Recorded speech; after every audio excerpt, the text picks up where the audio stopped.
Hey everyone, welcome back to How to Web. If Marvel Rivals isn't launching or opening in your Windows 11 PC, here's how to fix it.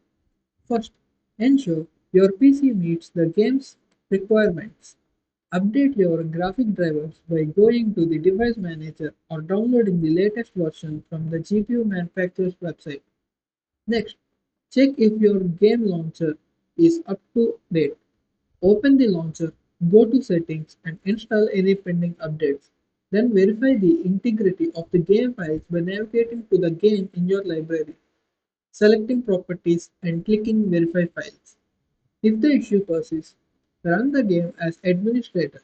Right-click the game's shortcut or executable file, select Properties, then go to Compatibility and enable Run this program as administrator. Finally, disable any antiviruses or firewall software temporarily, as they might block the game from launching. Make sure Windows is fully updated as well. If the problem continues, reinstall the game. Thank you for watching How to Will. If this was helpful, like and subscribe for more solutions.